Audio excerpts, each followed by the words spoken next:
El Grupo Interdisciplinario de Expertos Independientes para el caso Ayotzinapa, que instruyó a la Comisión Interamericana de Derechos Humanos su creación para dar asistencia técnica a la investigación de la desaparición forzada de 43 estudiantes normalistas el 26 y 27 de septiembre de 2014 en Guerrero, la mañana del domingo presentó su informe y las primeras conclusiones a 6 meses de que iniciara la revisión de lo que la Procuraduría General de la República ha conformado alrededor de la masacre en Iguala.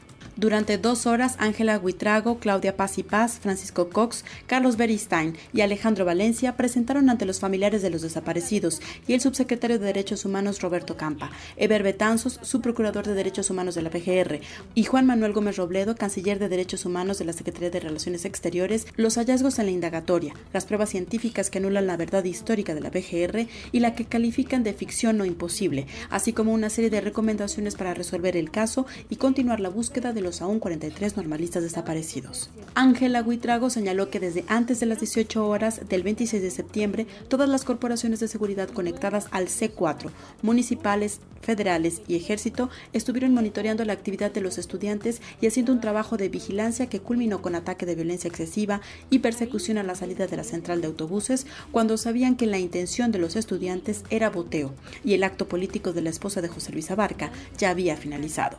A través del C4, tanto la Policía Estatal como la Policía Federal como el Ejército tuvieron conocimiento de los hechos. A las 9:40, al final de la calle Juan N. Álvarez, cuando topa con Periférico Norte, se les atraviesa una patrulla de la Policía Municipal. La patrulla número 002, que era conducida por una mujer, les impide el paso. Ella se baja de la patrulla, varios normalistas bajan de los buses y tratan de mover la patrulla. En ese momento, los disparos ya se efectúan de forma directa. El Grupo Interdisciplinario de Expertos Internacionales para el caso Ayotzinapa narró que en sus investigaciones encontraron que a las 9:48 de la noche del 26 de septiembre se hicieron las primeras llamadas de auxilio pidiendo ambulancias cuando finalmente pararon los normalistas y fueron montados en patrullas municipales. Simultáneamente, la unidad de la empresa Estrella de Oro número 1531, que estaba por salir a Chilpancingo, fue interceptada. Detuvieron a los normalistas frente a un agente de inteligencia militar y policías ministeriales que permitieron la desaparición. Francisco Cox, quien se concentró en las evidencias científicas en el basurero de Cocula, afirmó que resulta prácticamente imposible en base a las declaraciones de los supuestos perpetradores de la incineración de los 43 cuerpos. Entonces, llamaron al perito peruano José Torero, director de Ingeniería y Fuegos de la Universidad de Queensland, Australia. Los hallazgos los narró. Un solo cuerpo requiere 700 kilos de madera, 310 kilos de neumático, y la duración de esa incineración son 12 horas. En el caso de 43 cuerpos, la carga de combustible de madera es de 30.100 kilogramos de madera. De neumáticos, de 13.330 kilogramos, y la duración de consumo sería 60 horas. Uno de los inculpados en las investigaciones que presentó la PGR afirma que estuvieron solamente 16 horas cuidando la quema de los cuerpos. Carlos Beristain, por su parte, recapituló la cadena de violencia y el análisis desde las víctimas sobrevivientes que como grupo de expertos se integran en el informe sobre desaparición forzada de 43 jóvenes, 6 ejecuciones extrajudiciales, más de 40 heridos y 700 familiares directos que han sufrido las consecuencias de la operación contra los normalistas a mano de policías municipales, federales y el ejército. 20 recomendaciones generales resultaron de los 6 meses de investigación del Grupo Interdisciplinario de Expertos. Para la investigación, recomiendan agotar diligencias, ampliarla y hacer revisión exhaustiva de telefonía, evidencias y testimoniales. El énfasis de las recomendaciones se pone en el trasiego de droga desde Iguala hasta Estados Unidos. Fue Alejandro Valencia quien las leyó. Investigar como línea prioritaria el desencadenamiento de la agresión contra los normalistas, el móvil del traslado de estupefacientes. Para tal efecto, pues se debe realizar cruces de información con autoridades judiciales y gubernamentales a nivel internacional, así como identificar de manera precisa el autobús Estrella Roja. También tenemos que se debe investigar con la participación de peritos independientes las denuncias de tortura contra presuntos perpetradores que se hayan producido. también realizar una segunda autopsia de Julio César Mondragón Fontes y replantear en general pues, los elementos de investigación del caso. A 2 semanas de llegar al primer aniversario de la masacre en Iguala, el grupo de expertos recomienda al Estado mexicano mantener la búsqueda de los 43 normalistas, proveer protección a los familiares y generar un marco legal para la desaparición forzada en México. Para leer el informe completo, ingresar a www.gie.info.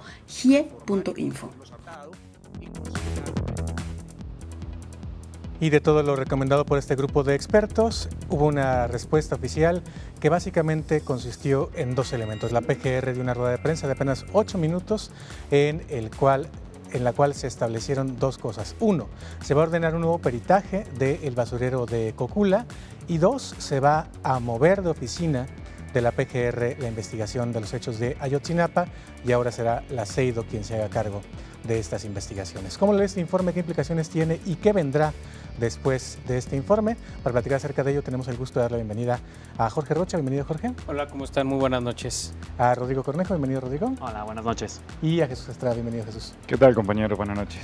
Bueno, pues preguntarles qué implicación, si quieres, Jesús, tú que estás ahora con la cámara, qué implicaciones tendrá este informe y qué impacto tiene el hecho de que salgan a aclararnos tantas cosas los expertos.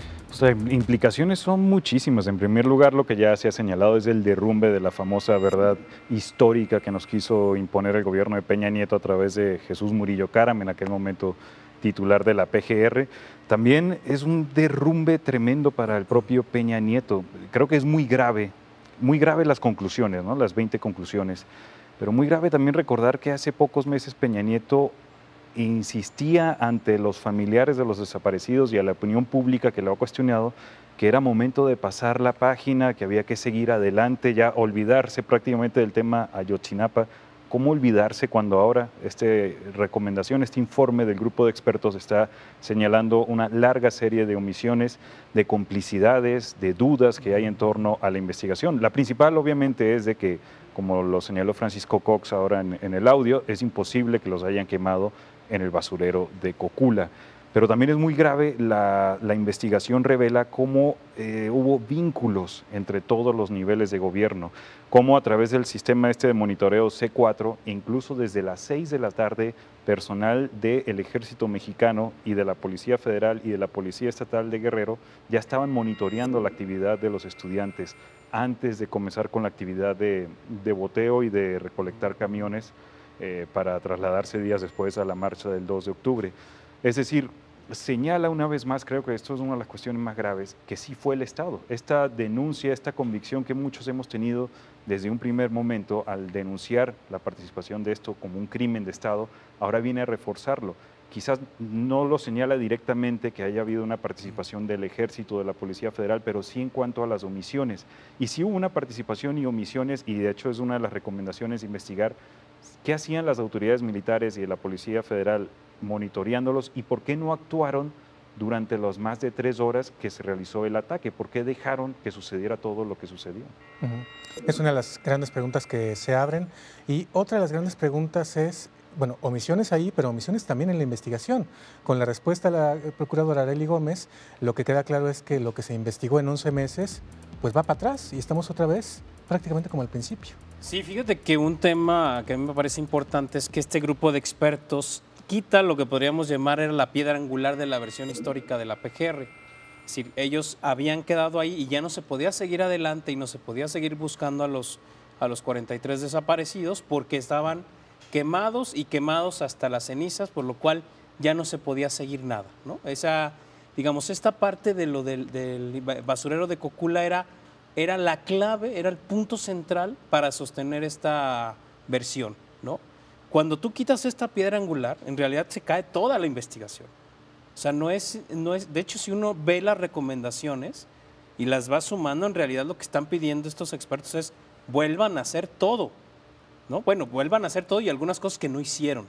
Por ejemplo, hay una cosa que señalan hay una serie de personajes que no han agarrado, que son claves para entender todo lo que pasó ese día, ¿no?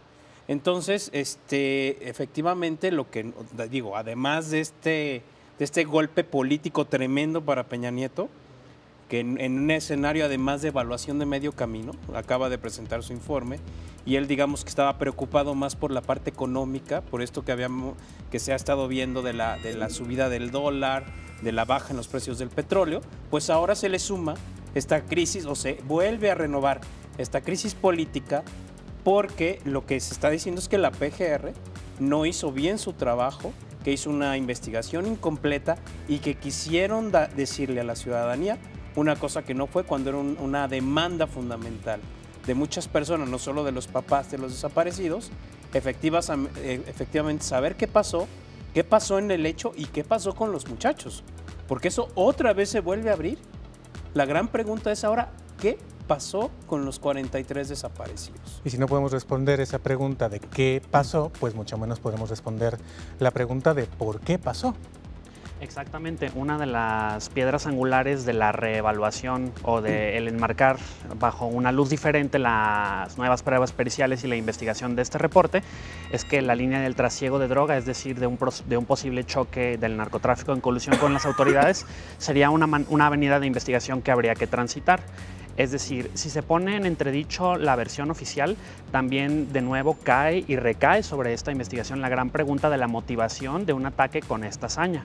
Por ejemplo, en el caso de Julio César Mondragón, no solamente se describen a detalle los informes forenses acerca de los signos de tortura con una hazaña bastante grande, sino que lo que flota por encima de esta tortura es qué hubiese causado o cuál es la motivación que subyace al haber torturado a un normalista de esta forma. Y muchas de estas incógnitas que quedan flotando también señalan, a mí me parece que, difiriendo un poquito con lo que dice, señalan directamente una participación tácita del ejército, porque, por ejemplo, cuando se hace referencia a las pruebas periciales que se hicieron y a las diligencias que se hacen en el batallón de infantería que está ahí cerca, se dice que una de las mayores dificultades con la que se topó la PGR a la hora de hacer estas diligencias fue la falta de cooperación de las autoridades militares. La menor exhaustividad en las diligencias que se hicieron se encontró a la hora de que la misma autoridad fue a tratar de hacer estas diligencias en las instalaciones del batallón de infantería. Y no solamente eso, hay cosas que yo no caracterizaría como omisiones, sino como omisiones deliberadas, es decir, protección a funcionarios de medio y alto nivel. En este informe también se hace mención de que, por ejemplo, en una de las patrullas en donde varios de los implicados que fueron arrestados estaban, ellos no estaban conduciendo. Entonces, digamos que Juan, Pedro y José están en una patrulla y yo solamente señalo como indiciado a José, pero Juan y Pedro, que iban en esa misma noche en esa patrulla y que fueron partícipes de esos actos, pues simplemente quedaron libres y muchos de ellos están prófugos. Es decir, hay muchísimas personas que están directamente involucradas con los acontecimientos que simplemente fueron eximidos de cualquier sospecha. Y esto indica colusión de las autoridades. Sí hay, en mi opinión, interpretando lo que he podido leer de este gran informe de 500 páginas, indicios muy claros que de los mandos medios para arriba es donde están las respuestas a estas grandes incógnitas, no solamente de dónde están, sino por qué los atacaron. Muy bien. Déjenme hacer una pausa en la conversación, si les parece, y después de la pausa planteamos otro asunto que, pues ya decía Jorge, se abrió con este informe como sospecha real. El del quinto autobús en donde presuntamente habría droga o dinero en efectivo, presuntamente dólares, pero la pregunta es por qué hoy, 11 meses después, nos tenemos que hacer esa pregunta cuando Héctor de Mauleón, el director editorial de Nexos, planteó el asunto en una columna para El Universal hace más de 8 meses. No hay ni siquiera una línea de investigación abierta, solo por el hecho de saber, como se sabe, porque además hay una investigación en Chicago, que ahí es un círculo de producción importante, específicamente de amapola. Vamos a la pausa, después de la pausa abordamos estos temas.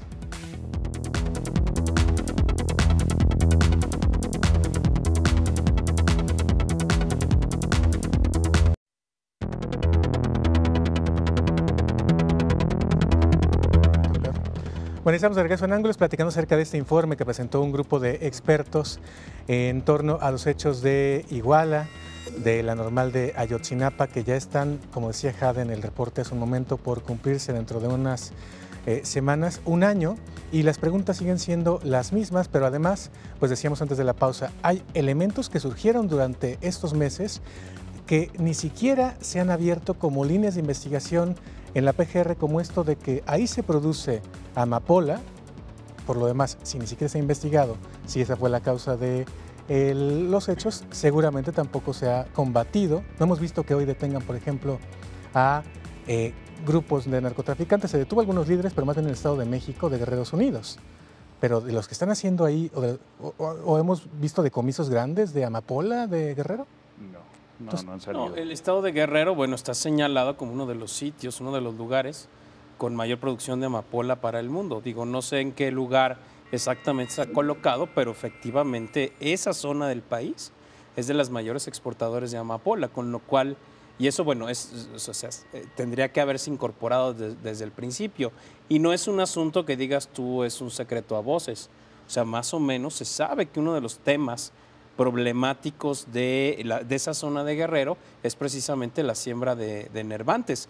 De hecho, Tlachinolan, este Centro de Derechos Humanos que está en la montaña de Guerrero, desde hace 20 años lo viene diciendo, no es ninguna novedad. Ellos decían, ¿saben qué? Estamos por la extrema pobreza que hay en la zona y por las debilidades institucionales tan grandes, pues hay gente que se está dedicando a la siembra de drogas, en este caso de amapola, y digo, eso es señalado por Tlachinolan desde hace mucho tiempo. Y la otra cosa que a mí me sorprende sobremanera es que estos 6 expertos en 6 meses hicieron un mejor trabajo que la PGR y que la Policía Estatal de Guerrero en cuestiones de investigación. Eso habla de 2 cosas, o como decía Rodrigo, es una falta de investigación deliberada para encubrir cosas, o la otra es que son tremendamente incompetentes. Cualquiera de las 2 posiciones, o la combinación de ambas, también podría ser. Pero eso te habla de una indefensión social gravísima, ¿no? ¿Para qué tenemos estas instituciones que se supone tendrían que procurar justicia? Porque justo parece que renunciaron y nos quedamos en lo que se refiere a la investigación oficial, en lo que nos dijo Murillo Karam. Y la llegada de Arely Gómez parece que no sirvió de nada. No, pues es que lo que intentó el gobierno fue pasar la hoja, ¿no? Ya dar por muerto el asunto. Incluso suspendieron la búsqueda de los estudiantes desde enero que anunció Murillo Karam la verdad histórica. Con esto, la presión que hay es una vez volver a abrir todas las líneas de investigación, incluso realizar nuevas investigaciones. Preguntabas al final del bloque anterior y hablábamos de esta nueva línea de investigación del tráfico de drogas, estupefacientes. Por cierto, en un quinto autobús que la PGR en su propio expediente se menciona, pero no hay ningún seguimiento más que de 4 autobuses, no de ese quinto. A pesar de los testimonios que vienen recopilados en el informe que señalan que sí existió ese quinto autobús de la línea Estrella Roja.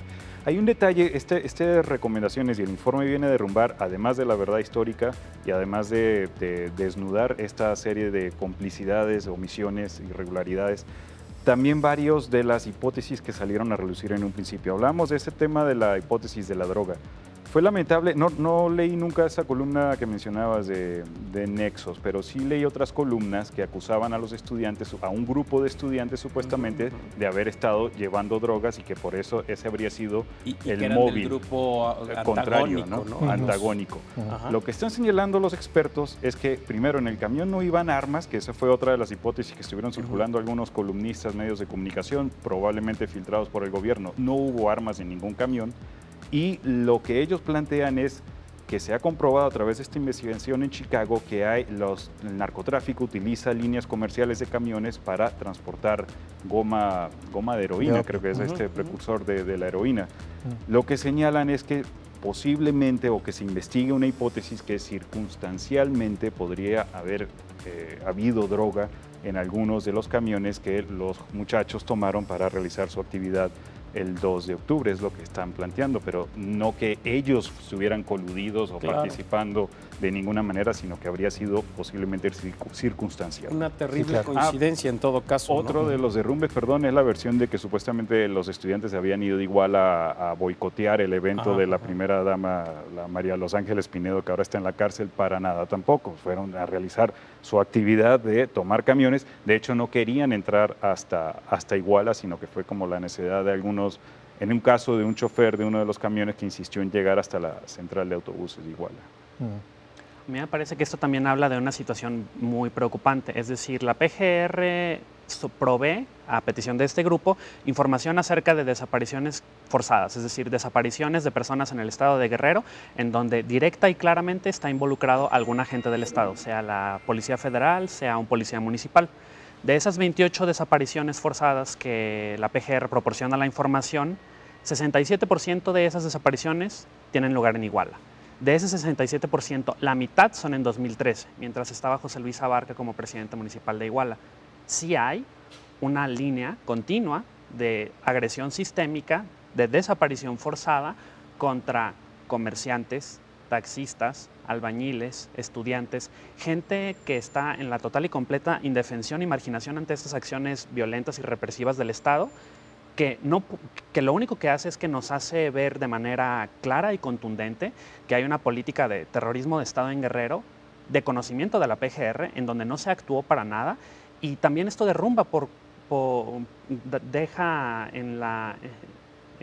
a la luz que no es posible sostener que esto es un caso ni siquiera aislado, sino que es algo que no se hubiera podido haber previsto. No hay una sistematización de los casos de desaparición forzada, y es muchas de las recomendaciones que a mí me gustaría abstraer de este informe, es que, por ejemplo, no hay un tipo de desaparición de persona, es decir, todas las partes que tienen que ver con el tratamiento de la PGR hacia las víctimas, hacia los familiares, habla de una completa falta de consideración a los derechos humanos de las víctimas.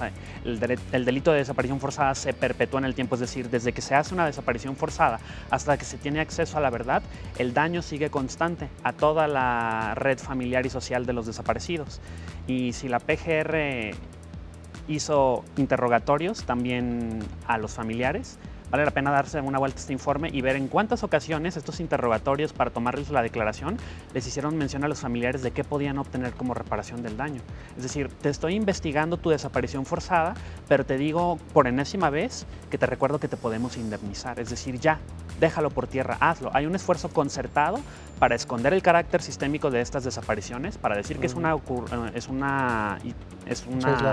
hecho aislado, cuando es una iteración de una política de terrorismo de Estado. Hay labores de inteligencia en las que está involucrado el ejército que desnudan el carácter de violencia sistémica, pues, o sea, no se puede esconder. De hecho, es grave también ahora que lo mencionas, que hay que recordar que los padres a lo largo de estos meses han señalado muchas veces que se le han acercado representantes del gobierno ofreciéndoles dinero y apoyos a fin de que pues se callaran y le dieran vuelta a la página, ¿no? Cambiar la página y aceptar la verdad histórica. Claro. Fíjate qué grave que ahora viene a salir este informe a poner en duda toda la investigación, toda esta serie de omisiones y complicidades, ¿no?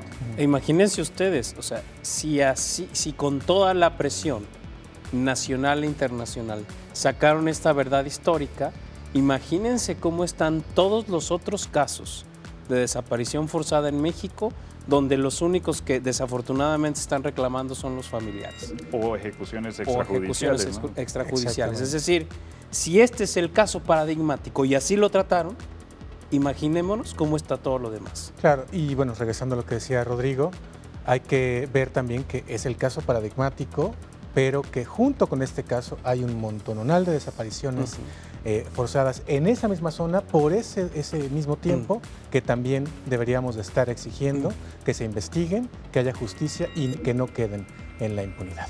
Vamos a la pausa. Después de la pausa regresamos para una cosa que también es bien importante. Este informe es un avance, no es la conclusión del caso.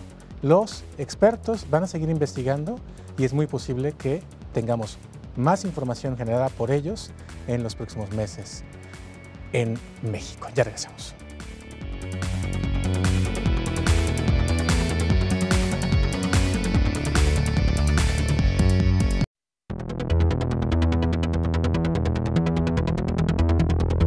Para que no quede el hecho ahí volando, decíamos un montonal de desaparecidos que son 28, los que mencionabas, taxistas, albañiles, estudiantes y personas que se dedicaban al comercio informal también en Guerrero.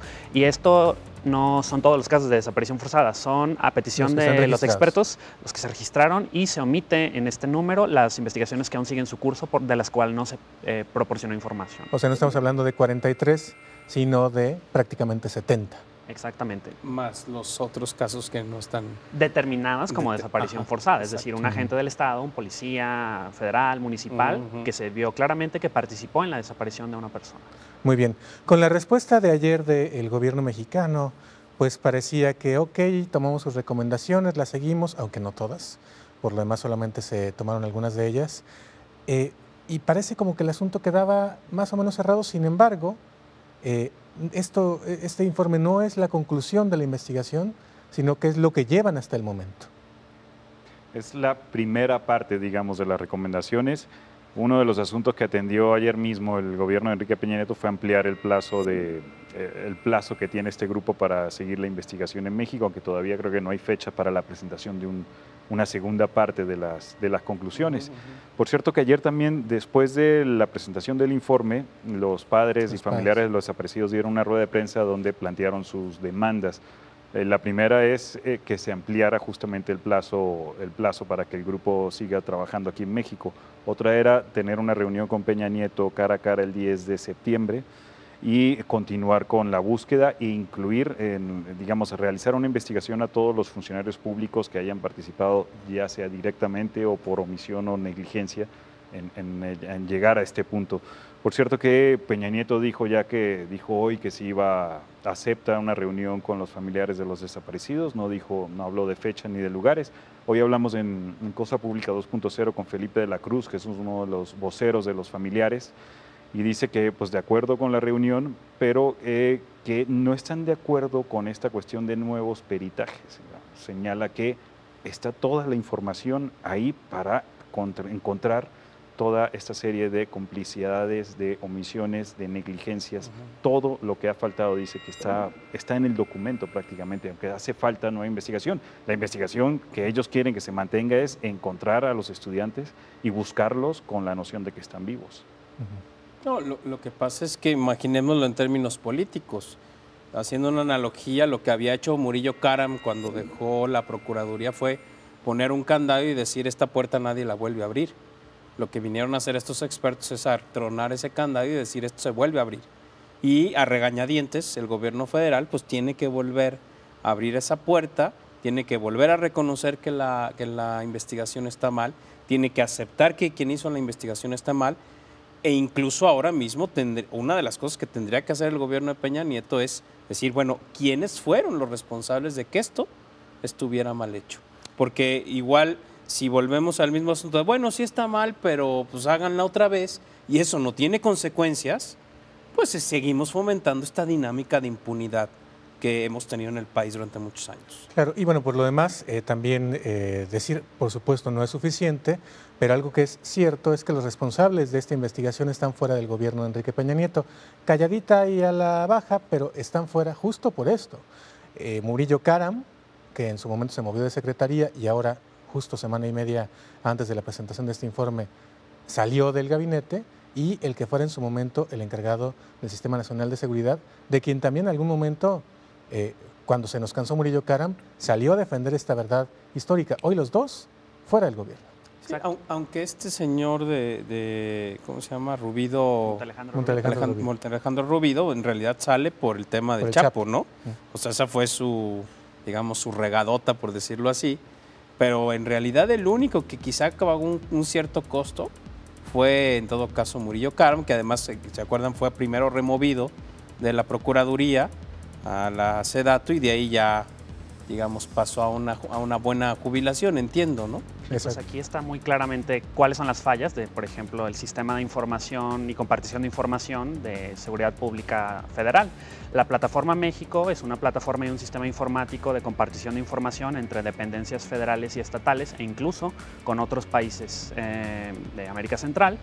Y en el informe se da cuenta de cómo se revictimiza mediante estas fallas enormes de estos sistemas a los familiares.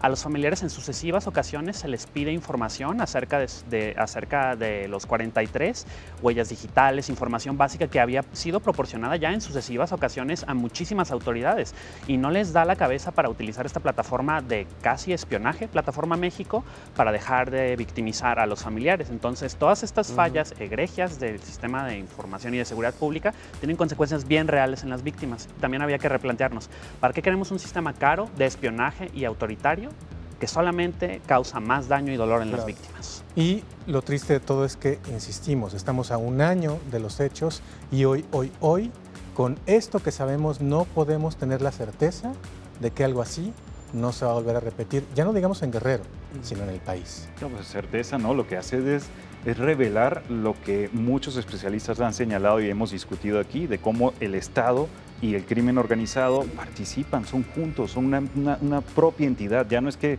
es un Estado narcoestado porque no, es parte de una sola estructura, el propio sistema, el crimen organizado, el gobierno, el Estado, intereses privados también. Y fíjate que la otra cosa que a mí me llama la atención es cuántos otros grupos de expertos necesitamos para los otros grandes casos que han quedado igual, ¿no? Estoy hablando de 22 de abril, caso Colosio, caso Posadas Ocampo, otros casos de violación a derechos humanos, Acteal, por ejemplo. Es decir, necesitaríamos por lo menos una docena más de grupos de expertos para reabrir todos estos casos que quedaron en la impunidad. Esos, los sonados, los masivos, más todos los más de 30,000 desaparecidos que hay en el país también, ¿no? Saber en qué casos ha ocurrido esto. Bueno, pues con eso nos vamos. Gracias, Jesús. Gracias, Rodrigo. Y gracias, Jorge. Hasta la próxima. Pásenla muy bien. Quédense en Canal 44 aquí en Guadalajara, el 31.2 en Los Ángeles.